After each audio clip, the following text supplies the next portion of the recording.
Introducing Walter Brueggemann is both very difficult and very, very easy because he really doesn't need an introduction. You're here because of Walter Brueggemann. You've read his works, you've heard about him. He has written probably more extensively in biblical studies than anybody in the modern era.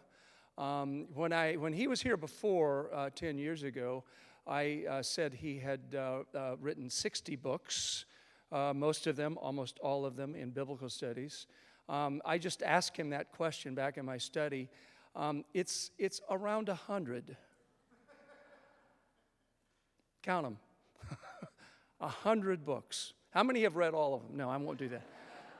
Won't do that.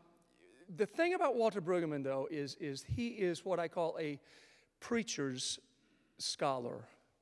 He's also a layperson's scholar. Because my wife is in the academy, I go to the Society of Biblical Literature on a regular basis. And pardon me, Walter, but some of that stuff is fairly arcane. Not so relevant, maybe, to modern life. Walter is one of those rare scholars who makes application of a wealth of biblical information and hones it in on what's going on in the world, hones it in on what's going on in our lives, hones it in on a prophetic critique of what's going on. A few years ago, I reread Abraham Joshua Heschel's magnificent book, The Prophets. And in that book, he asked the question, what manner of a person is a prophet? And he contrasted to ordinary vision and prophetic vision. And he says, an ordinary person, and I'll contemporize it, might walk in front of the church and see a homeless person and say, isn't that too bad? A prophet is the kind of person that will look at the same homeless person and said, this is a disaster. This is the world coming undone. When Walter Brueggemann wrote his book, Prophetic Imagination, which he contrasted royal consciousness, which we're all co-opted by, and prophetic imagination, it's that kind of thing that he is talking about. It feels like he's almost channeling the prophet. And he is that, certainly for me, he has been that for many of us. Somebody that looks at the world and laments what has happened and calls us to lament and calls us to action, to do something about it, to healing, liberation, wholeness, redemption. Without further ado, Walter Brueggemann.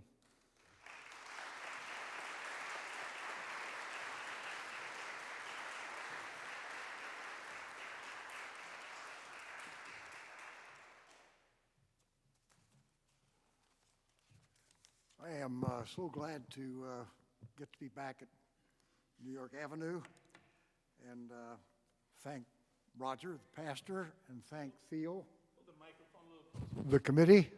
Is that better? You missed all my words till then? I said I'm glad to be here. And I'm glad that I had opportunity to get connected to Jack, who has made these meetings possible. He and I had a continuing friendship after I was here. He came to Atlanta to visit his family, and we had several interactions, and he's left a terrific legacy. On next Tuesday, we will celebrate, as you know, the 500th anniversary of the Reformation, when Martin Luther, this unknown monk, challenged the church to rethink itself from the ground up.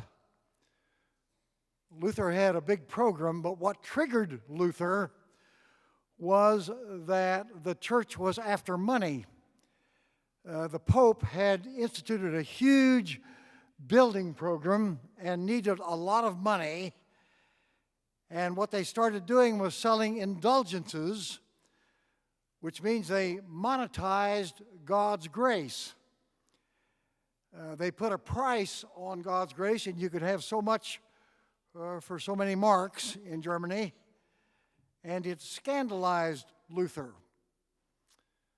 Luther appealed to Romans and Galatians particularly Romans 1 and Galatians 3, where Paul said that you are saved by grace. And behind Romans 1 and Galatians 3, his Habakkuk 2:4, you have a handout for that, I think. Take a look at that. This verse 4, that the righteous are saved by faith, became a tag word for the Reformation about reliance on God's faithfulness. Now, verse 4 got to be very celebrated, but what is so strange is that it's followed by verse 5. And not much attention has been paid to verse 5, but it surely belongs next to verse 4, which says that the wealthy, arrogant collect people and devour them and swallow them up into the abyss of death. So I've been reflecting on what happens when you put verse 4 along with verse 5, and that the free grace of God in verse 4 is at the interface with the high cost of devouring wealth in verse 5 that was recognized by Habakkuk and by Paul and by Luther and by us. The church now is so weak that it seems to me it's not a terribly great problem that the church would monetize God's grace. What needs to concern us now, it seems to me, about this is that we live in a market-propelled ideology that wants to monetize everything. So what I want to do in this hour with you is to think about how we read the Bible through the lens of the Reformation with reference to monetization in our society, in which everything is reduced to a commodity, which then produces many dispensable people. And since in the Presbyterian Church we are all children of John Calvin understood much more than Luther that you cannot reform the church if you do not reform society. So I want to talk about money in the Bible and how it is that we have missed money as a primary theme in the Bible. And I have 4 theses that will be the background for what I want to say about the crisis of monetization. The first thesis is that most of the Bible, New Testament and Old Testament, originated in economies of extraction wherein wealth was being extracted from vulnerable people and transferred to powerful people. In our country, slavery was the main method of extraction, but it goes on among us now. Second, that the Bible is best read in an economy of extraction when we are aware that the same processes that went on in biblical society are now going on in the society in which we read the extraction of wealth from the vulnerable to the powerful. The third thesis, which is probably quite obvious to you, is that we live in an economy of extraction wherein wealth is being systematically transferred from the vulnerable to the powerful. And that is being done by a rigged economy of regressive taxation, and we're about to make it more regressive, of exploitative interest rates on payday loans and rigged credit arrangements and low wages. That whole package plus wage theft means that money is flowing to the top and away from the bottom. So I've offered you on the handout a bibliography that has seemed important to me about the economy of extraction in which we live, and perhaps you know these titles, or perhaps you know better titles than these, but I want to comment on these and commend them to you. The first book that I mentioned by Beckert is a history of the production of cotton. And the thesis of the book is that wherever cotton was produced, you will find violence. And of course, our old slave South is a case in point in which Beckert details the way in which the cotton mills in Liverpool and Manchester required more and more cotton from the Old South, which increased the demand for production so that the quota for cotton-picking slaves in the Old South became more and more brutalizing.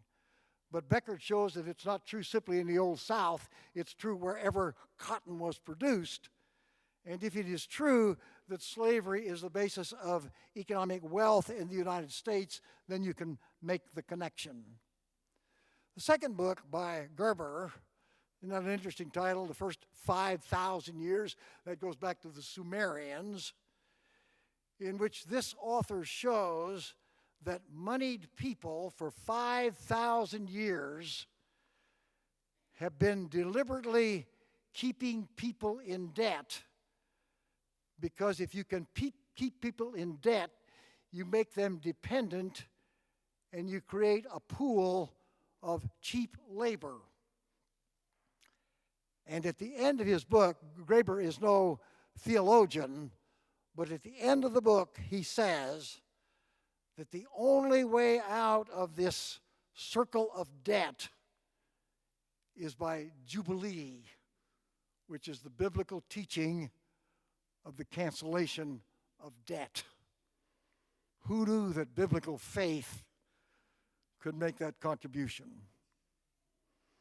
The third book that I mentioned is by James Risen, who is a journalist. And this book is an amazing argument that the moneyed classes who traffic in arms deals are prepared to have perpetual war because it is a moneymaker for people with the right investments. And you can read the newspaper on any day and see that we are committed now to perpetual war, and nobody has any strategy for exit from the wars in which we're engaged. And of course, the termination of the draft has made that politically possible now to sustain it, because the people who serve in the armed forces do not have enough political clout to issue any protest against that, as we had with the draft. The fourth book, by this amazing scholar at Columbia University, with lots and lots of statistics, shows that poor people around the globe are being systematically expelled from their land and from their natural resources and from their chemical resources. And the strategy for such expulsion in the United States is mass incarceration, so that the property of people who are incarcerated is simply seized in the public domain. I don't know whether you've read the recent book on racism in Forsyth County, Georgia, in which the 70s and the 80s, blacks were violently expelled from Forsyth County, Georgia, and when they were expelled, white people simply paid taxes on their property for 7 years, and then they owned the property. Speaking of expulsion. And the fifth book is by Matt Taibbi, who is a journalist. This book alternates chapters between justice for the poor and justice for the wealthy. And what he shows is that justice for the poor consists in arresting poor people if they're on the sidewalk in front of their apartment building because they're impeding traffic, or arresting poor people on the grass because they should have been standing on the sidewalk, with endless police sweeps and intimidation. Now, that's nearly unbearable reading, but it is made more so by the alternate chapters in which the author confirms what we all know, and that is that nobody was ever indicted for the scams that led to the recession of 2008. And the book suggests that nobody was ever indicted because the Attorney General, Eric Holder, was in bed with Wall Street. I recently read a book, forgive me, it's called The Chicken Shit Club. I commend it to you. The phrase, the Chicken Shit Club, comes from James Comey when he was a leading prosecutor, and he told his prosecutors if they wouldn't run the risk of bringing prosecution against financial operators because they were afraid they'd lose the case, they belonged to the Chicken Shit Club. Well, it turns out that Eric Holder was a member of the club.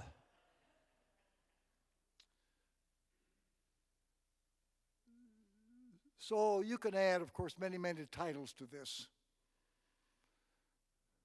That we live in an extractive economy where extraction has become normal. And my fourth thesis, which is obvious to you, is that biblical faith has entrusted to the church an alternative economy of neighborliness that challenges the economy of extraction. And I mean to be suggesting to you, it is the main business of the church to foster that alternative economy. Now, what I want to do for the time I have is to give you 4 case studies because I have very modest aims, and that is, how do we learn to read the Bible given the fact of extraction? And I will do 4 case studies. These are, perhaps with one exception, all obvious to you, but I think there are some gains in putting it all together and articulating it in this particular way. The first case study is the case of Pharaoh. And back in ancient days when Roger and I went to seminary, we thought we could identify who Pharaoh was. We debated, and John Bright knew, whether it was Ramses II or Merneptah. Well, it turns out Pharaoh doesn't have any name because Pharaoh is a metaphor for extractive economy. And if you read Pharaoh's biography in the book of Genesis, what you discover about Pharaoh is that he had everything, and he had nightmares of scarcity. Isn't it ironic that the people who have the most are the ones who have the fiercest nightmares about running out? And so what he did was to recruit Joseph the Hebrew to manage his economy. And in a text in Genesis 47 that apparently will never be read in church because it's too dangerous, we are given the way in which Joseph served Pharaoh by accumulating a monopoly of food and of land and of money and of people, so that the people of the Hebrews who had settled in Egypt were reduced to economic dependence and eventually to slavery. Now, what I think is so interesting in that narrative strategy is that it required Joseph, a Hebrew, to forget who he was so that he could sign on and help Pharaoh with his extraction. And therefore, it does not surprise us when you read the first paragraph of the book of Exodus that when you have accumulation that leads to monopoly, it will eventuate in violence. Extraction always leads to violence against dispensable people. And so the first paragraph of the book of Exodus says that Pharaoh treated the slaves harshly. And if you read on in Exodus 5, what you will find out is that Pharaoh's economic program led him to intensify brick quotas. That's what you do. You intensify production quotas so that you have to gather your own straw and so on and on and on and on. And then he finally accuses them of being lazy. This is the paradigmatic narrative of all of Scripture. It is a dramatic articulation that the world is organized as an extractive economy to which the biblical response is the Exodus.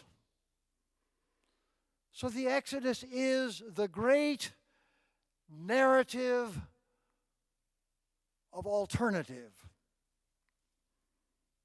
And you know that story very well about the contest through the plagues. But if you read on, there are two amazing dramatic moments. The first one is that in Exodus 15, at the end of the Exodus narrative, they now have gotten their freedom and they depart, and Miriam and the women take tambourines and they sing and they dance their freedom. And in chapter 16, they take their first step into the wilderness. And in the second verse of chapter 16, they want to go back. They want to go back because Pharaoh's extractive economy has a huge grip on our imagination. But some of them go ahead. So I have come to think that the wilderness represents two things in this narrative. First of all, it represents life beyond the reach of Pharaoh. And second, it represents a place where there are no viable life supports. Because Pharaoh's got all the bread, and all the meat, and all the water. Pharaoh always wants us to think that there is no life beyond Pharaoh.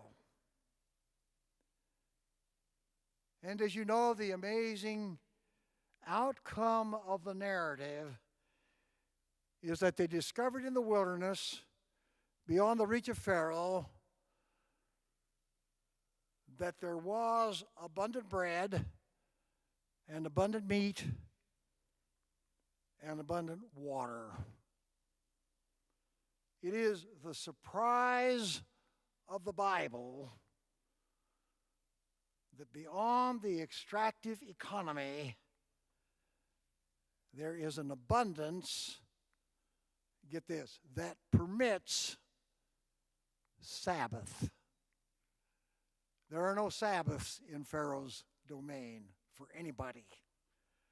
But the first Sabbath in the Bible is at the end of Exodus 16, to be at peace and at rest with God's abundance. And the other dramatic moment is that they rush on to Mount Sinai, where they get 10 rules for neighborliness.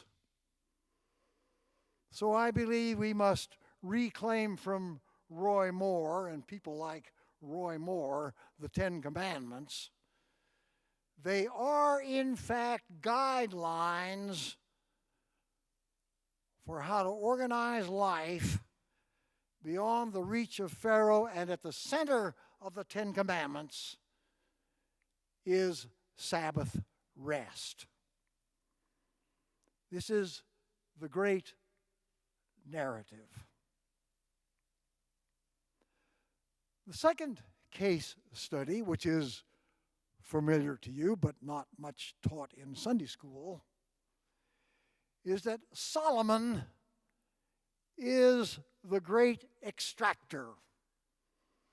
And if you look at the description of Jerusalem, the Jerusalem temple, it looks like Mar-a-Lago. It's so opulent, it's so indulgent, it's such an exhibit of wealth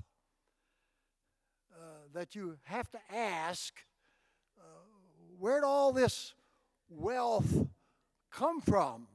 See, one of the problems in the innocent church is that we just celebrate Sabbath as Solomon as a temple builder and as a wise man. He was an extractor, and all you have to do is read the text. His first method of extraction is that he collected taxes from subsistence farmers. And if you look at 1 Kings 4, you will see a detailed sketch of his tax districts.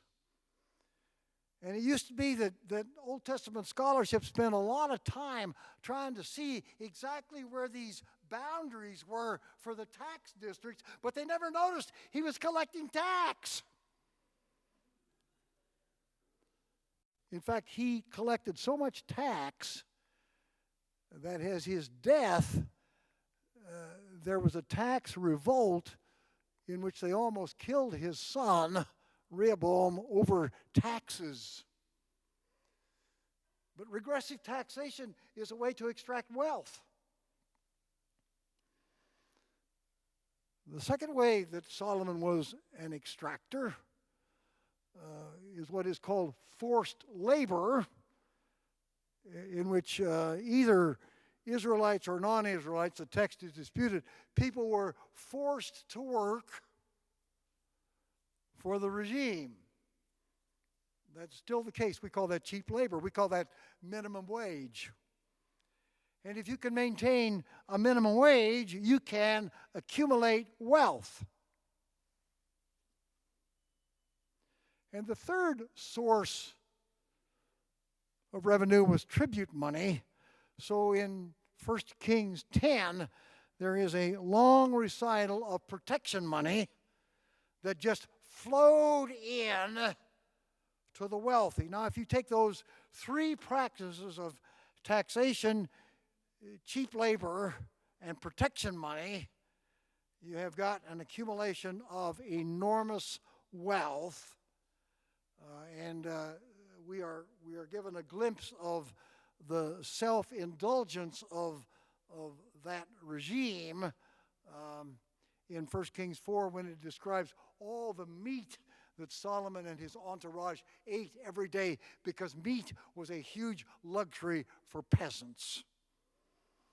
Now, the only reason I'm bothering to tell you these details is that we have to learn to read the Bible more carefully. We have to learn to read the Bible more knowingly, because this narrative of Solomon is dropping hints all along the way that this is an ironic report of a regime of extraction, and we have been so innocent that we did not notice it.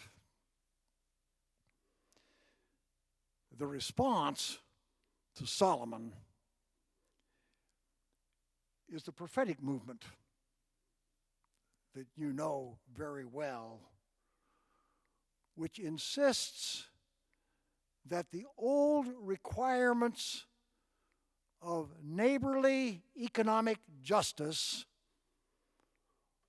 are non-negotiable for a viable society.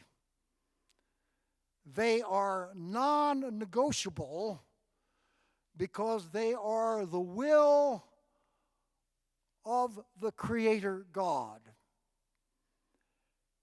And the extraction regime always believes that it can outflank the will of the Creator, but the Bible is put together to bear witness that this illusion on the part of the extraction regime is unsustainable. So I think what we have done with the prophets is that we have picked out a few favorite texts about justice, like let justice roll down like mighty waters, or what does the Lord require of you but to do justice? And that's terrific, but it's not an isolated verse here and there. It is a deep, sustained insistence that the extraction regime is a path to death. The third case study that I will mention is probably less familiar to us. It comes from the Persian period, and as you may know, the Persian Empire dominated the what we call the Holy Land, dominated the Holy Land for 200 years, and most people now think that the Bible is a product of the Persian period. What we thought were old traditions are now being taken by many scholars either to be edited or created in the 5th and 6th, 5th, and 4th centuries. And in the Bible, the lead person for the Persian period is Nehemiah and his sidekick Ezra. They're kind of a very slight minority report. But increasing attention is being given to the Persian period, even though the Bible doesn't seem to say much about it. So I want to simply call your attention to two texts. You may or may not know about them. In Nehemiah 9, Ezra, who is a scribe, which means he keeps the Holy Scrolls and interprets them. In Nehemiah 9, Ezra prays a long prayer. It's one of the longest prayers in the Bible, and it is an alteration for many paragraphs. On the one hand, of saying God has been so good to us, and on the other hand, saying, and we've been sinners. God is good and we are sinners. That sounds like a setup for the Reformation. But the last two verses of the prayer, I think it's 36 and 37, Nehemiah 9, 36 and 37, the prayer, Ezra says, here we are, slaves in our own land. He's talking about the Persians. And all the produce of the land that was intended for us as a land of promise is now in the hands of foreign kings, that's Persians, and they have our land and our livestock, and they are free to do whatever they want with what should have been ours. And then the prayer ends this way, and we are in great distress. Now, what I think is so moving about that prayer is that the despair and the hopelessness of Ezra and the people for whom he speaks is so deep that Ezra does not even voice a petition. He doesn't even ask God to do it. He can't ask. He can't think what to ask. So thick is the pressure of extraction. Now, the way the extraction worked is that the Persians hired Jews to be revenue officers to produce revenue by taxing other Jews and sending the money to Persia. And that was a very lucrative position to hold, because whatever you could raise, whatever you had to send to Persia, you could keep the rest. So the tax system of the empire required to have Jews who would collude with the empire against other Jews. In fact, what they had to do, those colluding Jews had to forget that they were Jews and think like Persians, because they were on the Persian payroll. And the system worked for the Persians, and it worked for the colluding Jews. It didn't work for the other Jews. So Nehemiah 9 seems to me to be a pivot point of understanding how extraction works that depends on cooperation of insiders in the colony to serve the empire. And what these colluding Jews had to forget is that they were Jews. Well, they probably had to compartmentalize. They probably did synagogue on that day, but the rest of the time they could pretend they were Persians. So the response is in Nehemiah 5. So if you do not know it, it's a terrific text. This is a narrative text that reports that subsistence farming Jews who did the land around Jerusalem had to borrow money to pay their taxes to Persia, or they had to mortgage their children in order not to lose their farms, or they had to mortgage their farms in order to get seed to plant the crop for they're sharecroppers. And what sharecroppers do every year is to lose more ground. Literally, lose more ground. So the text takes about 5 verses to detail that. It is describing an unbearable economic situation that is caused by exploitative taxation in which Jews had colluded against Jews.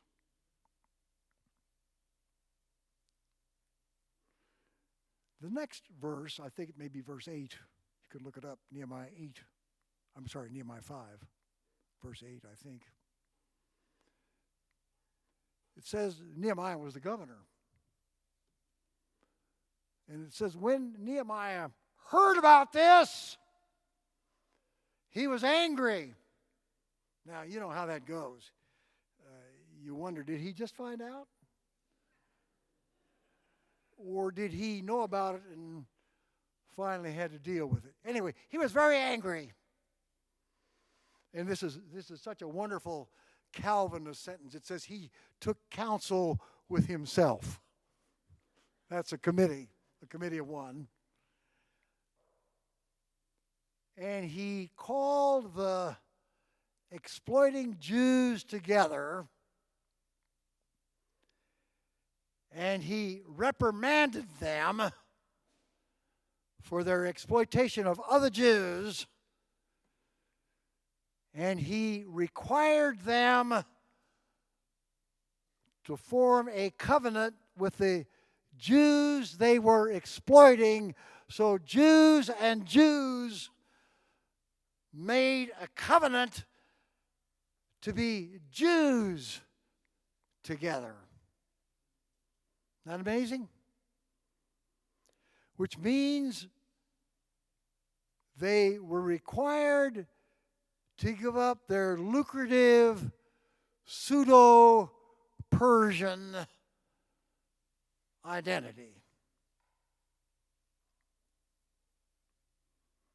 And the text says they made a covenant and they redressed the exploitative taxation. Now, I don't know about you, but that text gives me chill bumps. It gives me chill bumps the way in which men and women of faith carelessly sign on with the extraction system. And probably you could make a case that all of us who have leisure for Saturday morning probably have done some of that in order to be here. And they are being called back to their true identity, to recognize their God-given solidarity with other Jewish brothers and sisters who are called to an alternative neighborly ethic in resistance to the extraction of the empire.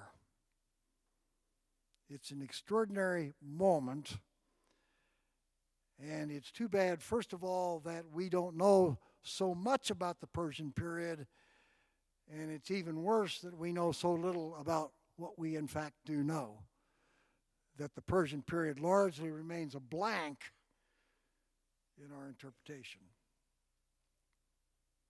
Fourth case study is the Roman Empire.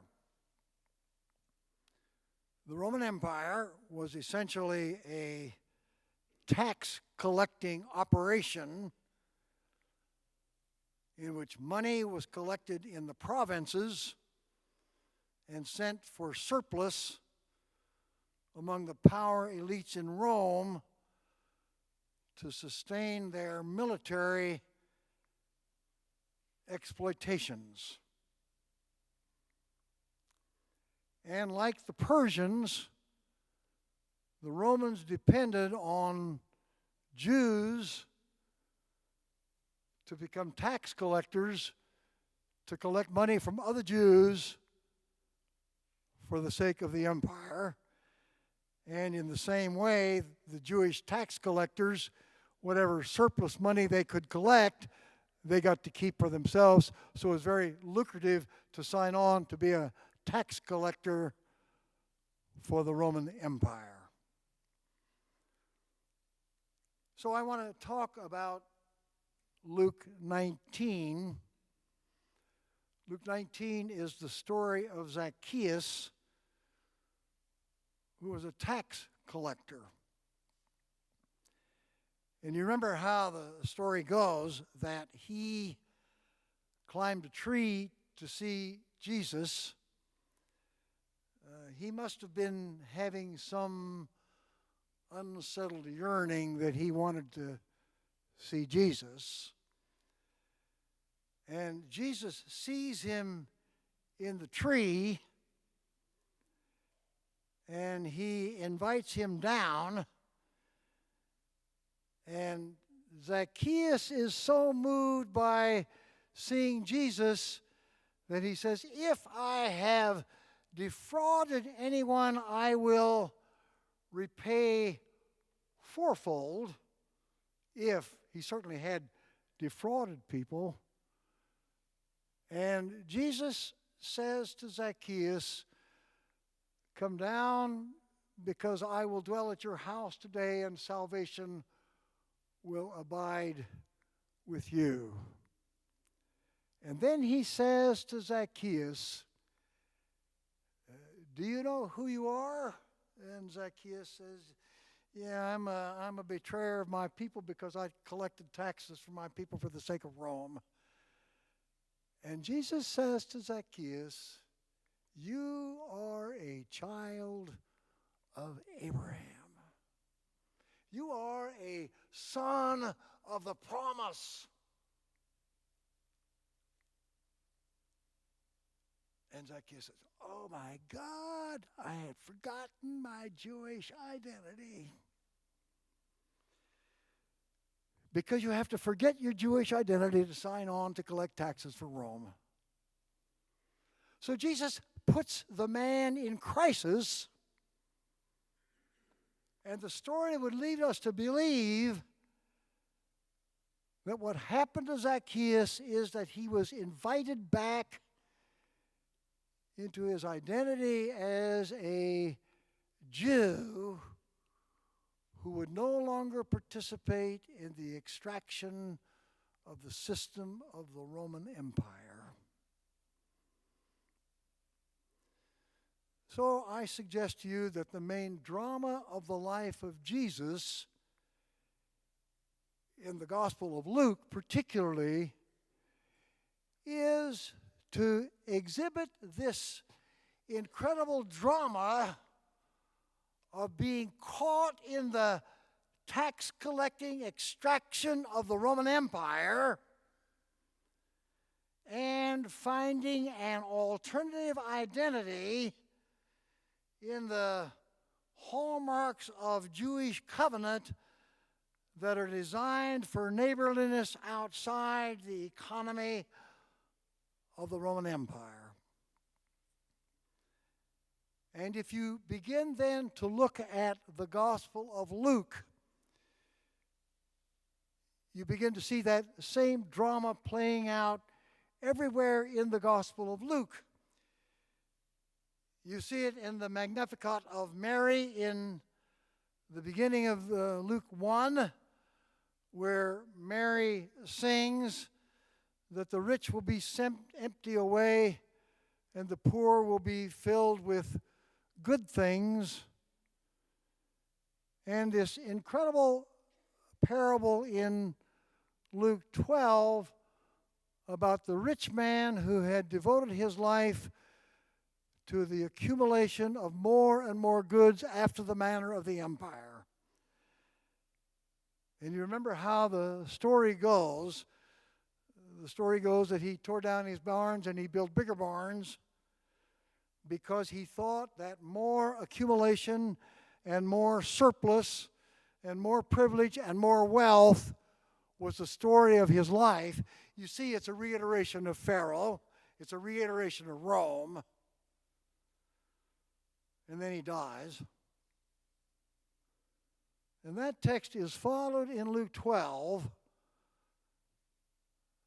by this teaching to the disciples. Then Jesus turned to the disciples, the people who had signed on with him for an alternative economy, and says, which of you by being anxious can add more to your life? And then he says, consider the birds, consider the flowers. And then he says, yet I tell you, get this, hold your breath. You know what comes next? What? Not even Solomon, who is the great extractor in the Old Testament, was as well off as a bird. Jesus in the Gospel of Luke, in a different way in the Gospel of Matthew, is calling his disciples to a radically different way in the world,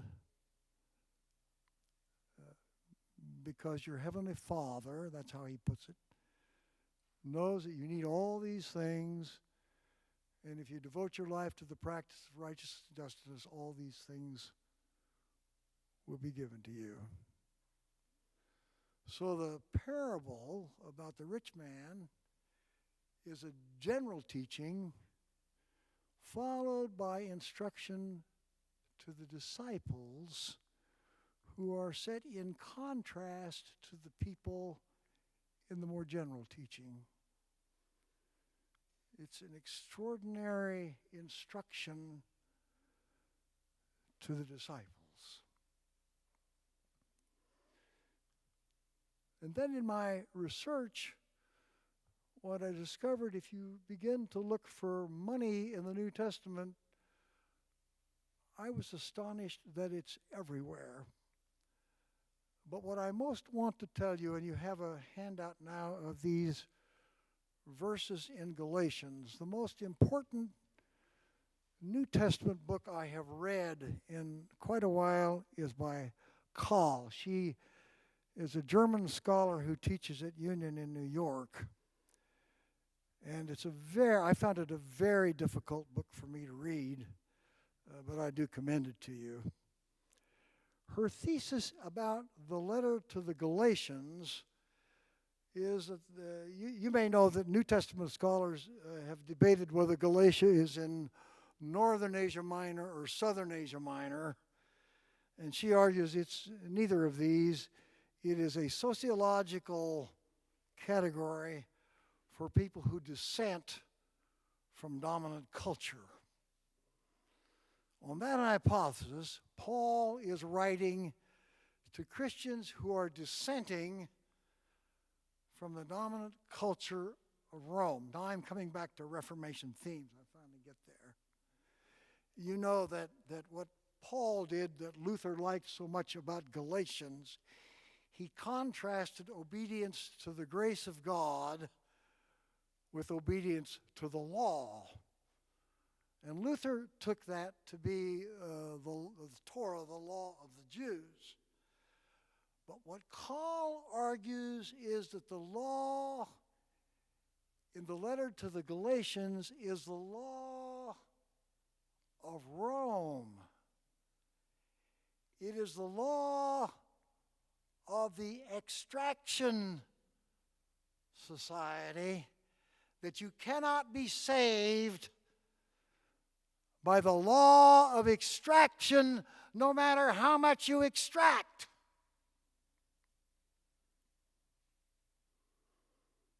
And that grace, on this argument, is to live in a world that is not monetized. This is a radically different reading of Paul and of the letter to the Galatians that wants to argue that the Christian movement is an alternative to the extractive regime of the Roman Empire. So I gave you these two texts at the end, and you see them. I have it here somewhere. No, that's not it. In chapter 5, Paul says that the works of the flesh,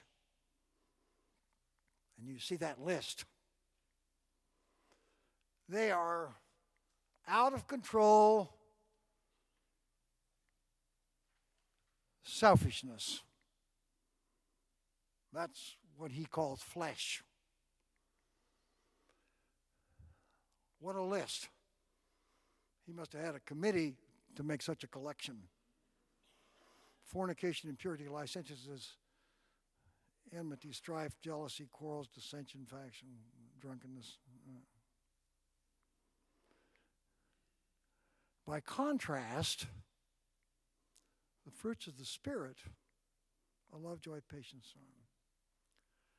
And what Kahl argues, that if you live by the law of Rome, if you live by the law of extraction, if you live by the law of greedy, anxious selfishness, you will produce a destructive, predatory economy that will be endlessly restless, quarrelsome, anti-human. All of that he puts under the rubric of flesh. And your flesh in Paul doesn't mean body. It means the organization of life against the will of God. The alternative to that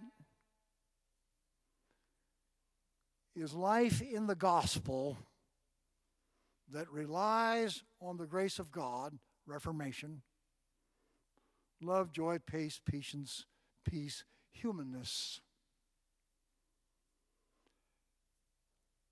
And what Paul shows is that Paul's argument is that you cannot get love, joy, peace, patience, kindness, generosity, faithfulness, gentleness, and self-control out of a law of extraction. You cannot.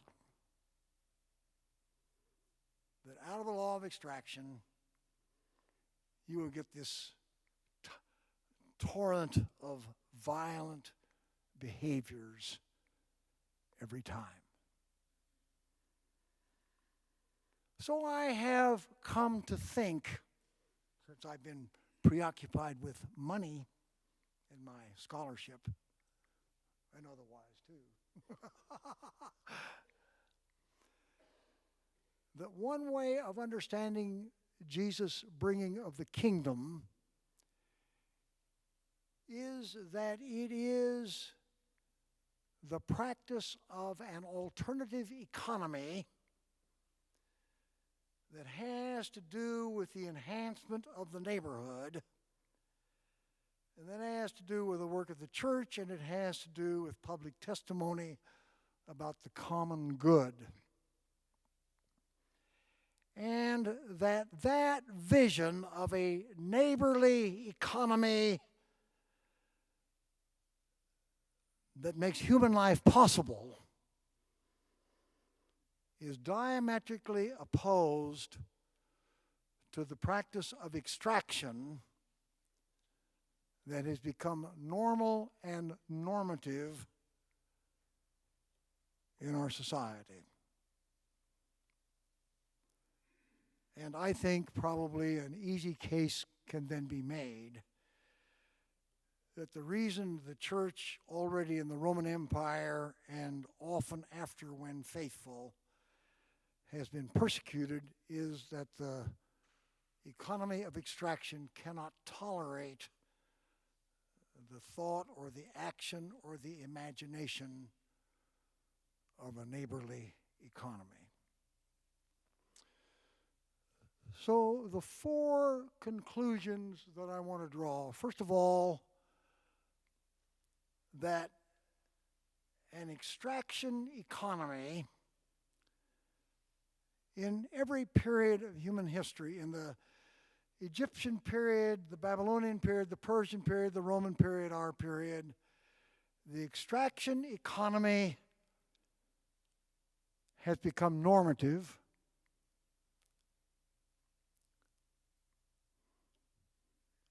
Second,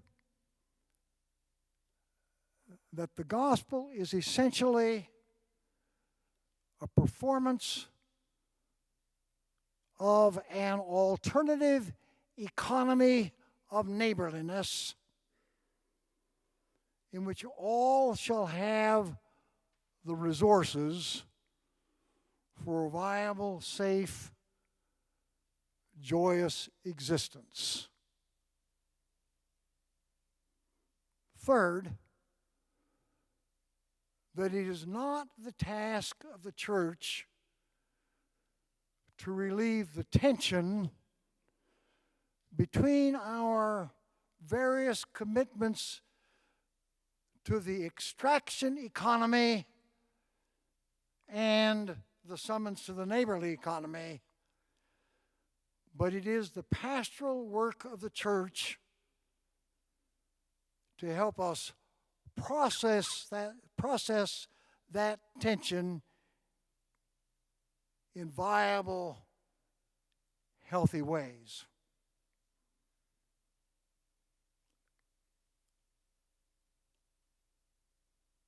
And the fourth conclusion is that the great declaration of the alternative economy is the Eucharist. Every time the church celebrates Holy Communion, it declares in the world and to the world that God's sustaining gifts of life are ample for all. So that I suspect that we are in a moment when we have to recover the huge, dangerous, subversive power of the Eucharist. I was struck, Roger, by Romero's big picture that you have in your study.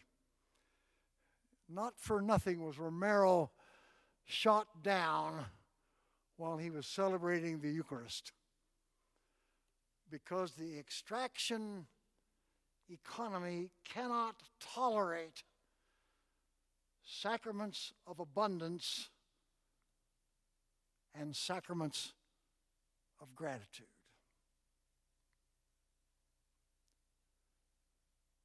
So it occurred to me that this strange interaction between Jesus and Zacchaeus is the primordial action to which all of us are invited who are reasonably well off in the extraction society, economy. And that is that Zacchaeus had forgotten who he was. He had forgotten who he was in order to make it according to Roman definitions of reality. And what Jesus calls Zacchaeus to is back to his primary identity as a member of the covenant. It is exactly the work that Moses was in. It is exactly the work of the prophets of calling Israel back to be Israel. It was exactly the work of Nehemiah of calling Jews back to be Jews. And it was exactly the work of Jesus when he called his disciples to remember that they were covenantal characters. So I'm glad to have this chance to think about this with you. I think that the church now has been entrusted with the news that finally will matter in the extraction society, because all of us can see that the extraction economy is on the way to death, and it does not need to be so.